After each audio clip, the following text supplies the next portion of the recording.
Good morning, everybody. Joe Chacho here. Happy Thursday. Merry Christmas to everybody. Okay, today we're going to chit-chat about how to replace a policy the right way, the better way, the smart way, to where it doesn't leave you with a can of worms opening up if something was to happen. What ends up happening is that agents want to replace a policy because all they think about is a commission. I'm going to give you a couple of examples that happened to me in the last 6 months. Agents have called in and asked me, Joe, what do you think? What do you think? Incident number one happened probably about 6 months ago.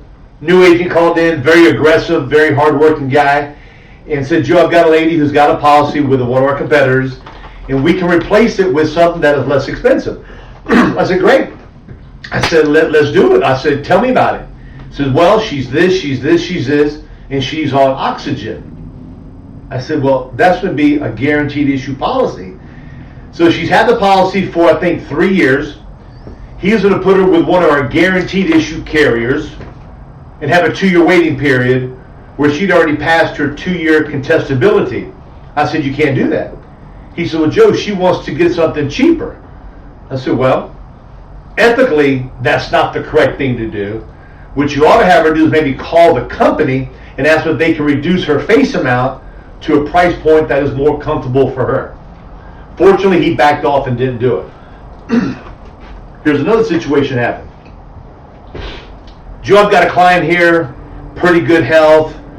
They don't want to do a phone interview, and they're really not sure exactly what some of these medicines are for. And I'm looking at the medications, and it says it's got a couple, 3 different reasons why it can be used. What should I do? So, well, if you cannot define exactly what the medication is for, and the client is unsure what the medication is for, my suggestion is not to switch it. Even though it's going to be a less premium, you can be able to make some money. You got to do what's best for the client, because if you don't do what's best for the client and something bad happens, you're going to feel bad, and you also open yourself up for an E&O lawsuit.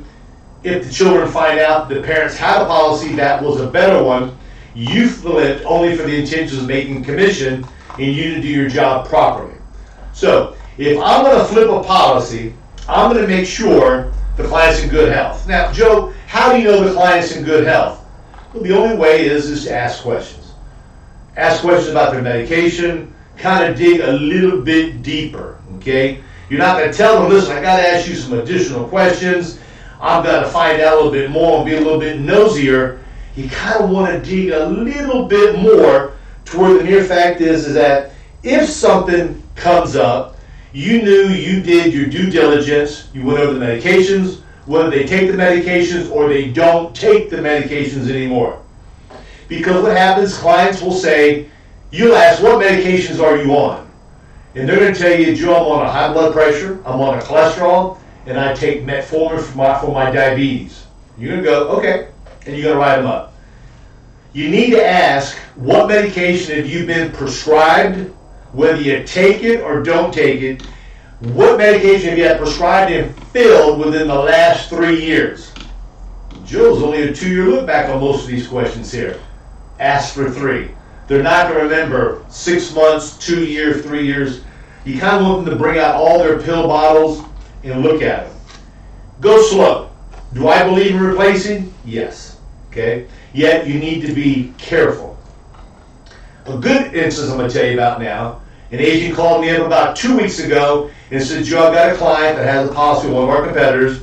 They got a $15,000 policy. They want to get one for $25,000. They want an additional 10. They want a total of 25. And Joe, they're in perfect health. I said, okay. What did you ask them? Ask about their medication. They're on no medication. Heart attack, stroke, cancer, they're clean, Joe. There's nothing wrong with them. I said, okay, ask them one question. How often do they go to their doctor? And the person says they go once a year for an annual physical. They were just there 3 months ago. Doctor says they're clean as a whistle. Agent did a replacement, went from the carrier that they had and put the client with a $25,000 Sagicor. Sagicor's got very good rates, no phone interview, not going with that today, but yet They actually flipped the client from what they had to $25,000, and the premiums were just a couple of dollars higher. They pulled some cash value out for the client and gave them to them. Wasn't enough to do like maybe a little small annuity. They did it. The client was happy with the money. Go slow. Don't rush.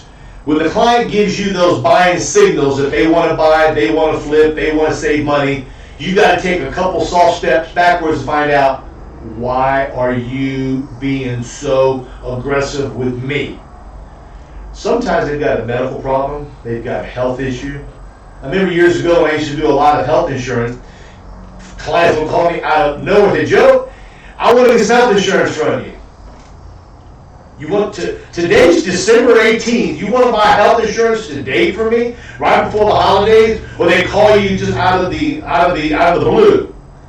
There's usually something wrong with them. They went to the doctor says, you got this, you got that, you need to have this done to you. So it's kind of like they don't ever want it, they can't afford it, they don't need it, and out of nowhere they call you, they say, Joe, I want to buy health insurance. A lot of people just don't sit and say they want to just buy it out of nowhere. Sometimes they do. Most of the time, they have had it for a long time. They don't want to spend the money. They think they're invincible, as we all do. So just think and go slow. Okay, I skipped something I was supposed to do at the beginning. Mutual Omaha, January 1st is going up on their prices, less than 3%, hardly any difference at all. Where I see the most changes is a little bit on their smoker rates. On their graded program, which is a 2-year return of premium, the rates have dropped drastically. They dropped unbelievably a lot, okay? So overall, the women rates are basically about the same, if not the same. Men rates have gone up. Smoker rates have gone up a little bit on both sides. Another nice thing about Mutual, they go down to age 45. You can do an e-app with instant approval. You can do an e-app with a phone call. You can actually submit the application if you don't have time to do the call. 4085 on level, 4080 on their grading. Number 2, Transamerica, brand new application. All the applications you got, use them for scrap paper. They're of no value. Before they had a 0 to 45, and they had a 0 to 44 and a 45 to 85. Gone. One application, 0 to 85.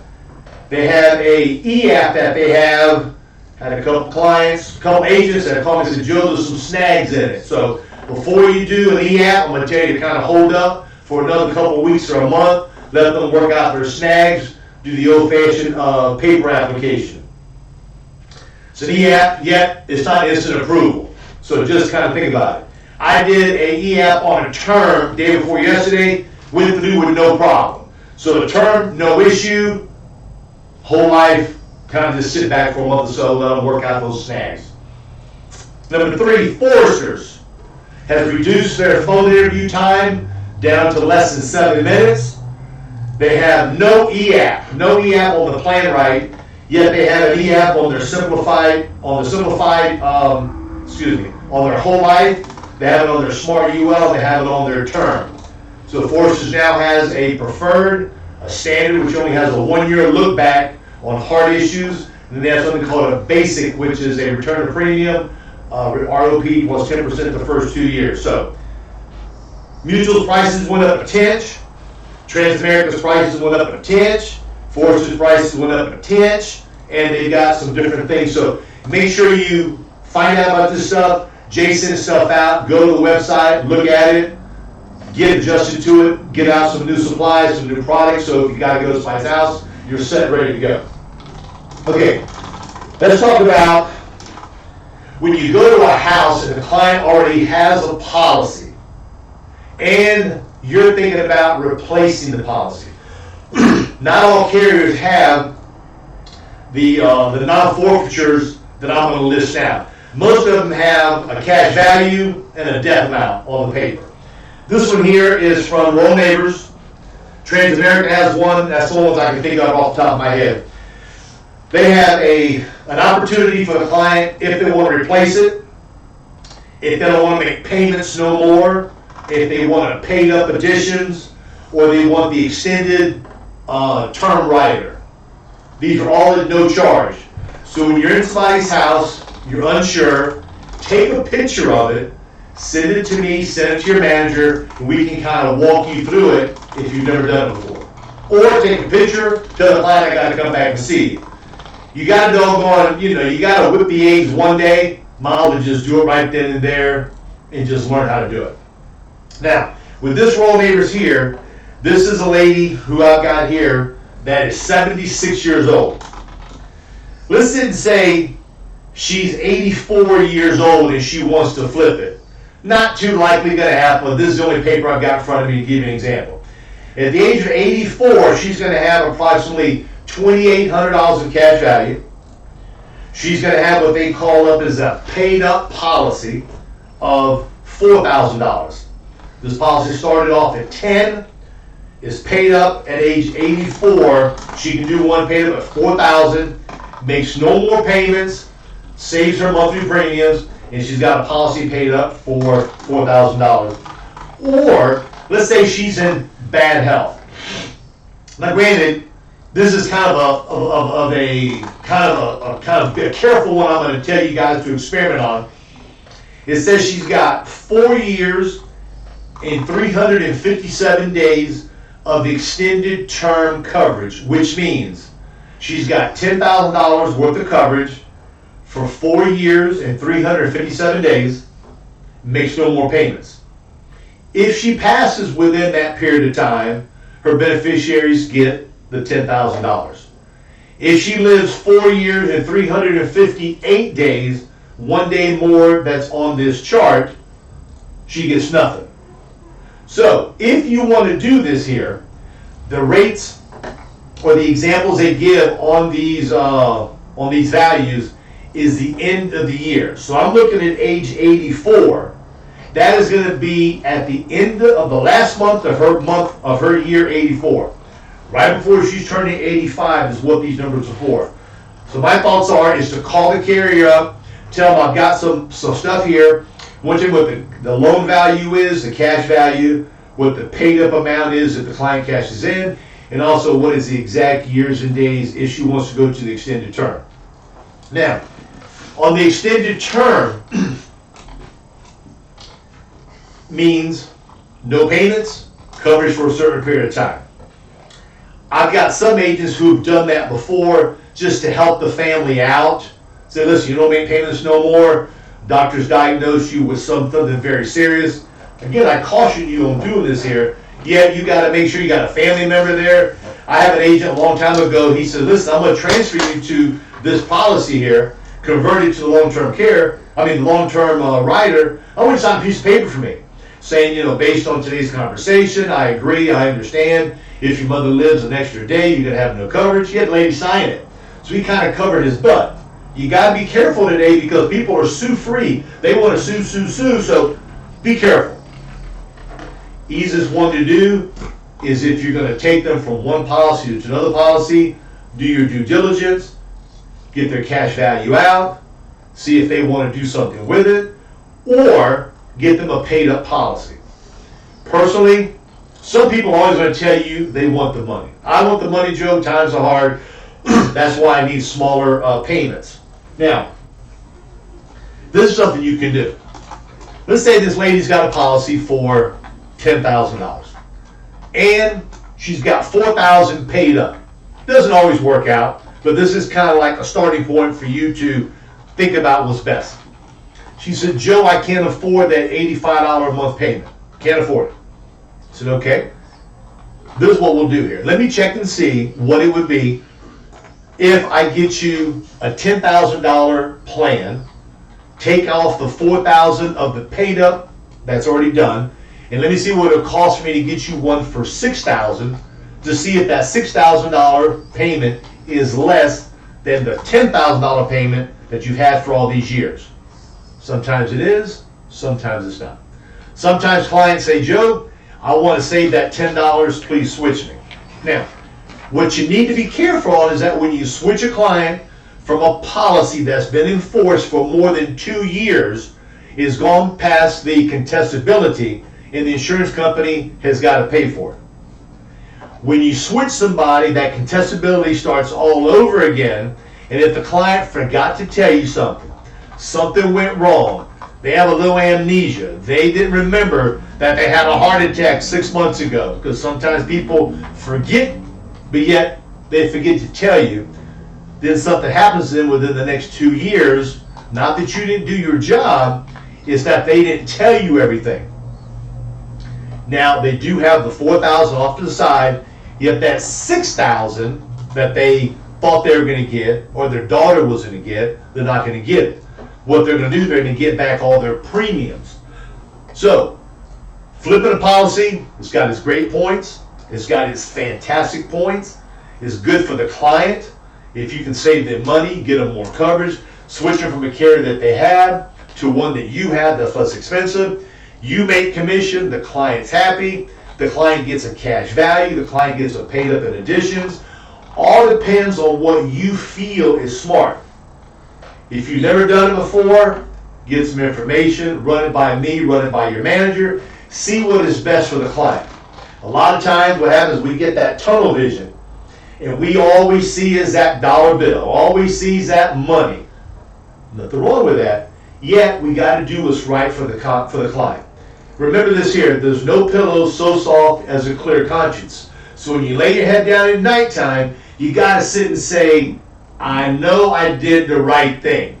I did a phone interview, I asked them about their medication, they showed me their medication, we went over this twice, I came in from the left, I came in from the right to answer their questions. So when you leave, as long as you feel you've done your due diligence and you did the correct thing and you feel good in your stomach that you did what was right for the client, do it.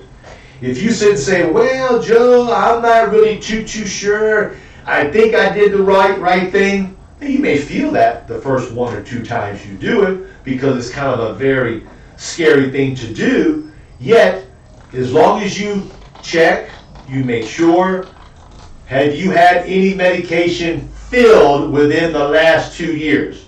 Has the doctor told you you had a heart attack? Did you have a little mini heart attack that you didn't have to go to the hospital about? Did you have a little baby stroke that you didn't have to go to the hospital? You went to the doctor's office, they did a little EKG, they said something's wrong with you. You need to dig a little bit further. So, with that, do it. Look what's best for the client. There's no pillow so soft as a clear conscience. Make money. Tomorrow, Heather's going to be on the call. She's got something very important she's got to tell you. I'm going to do the call. She's going to jump in. Some new exciting news we have for you to start off the new year. So with that said, make it a great day. We'll see you on the call tomorrow. And as always, drive safe. Happy holidays. And we love you. Bye-bye, guys.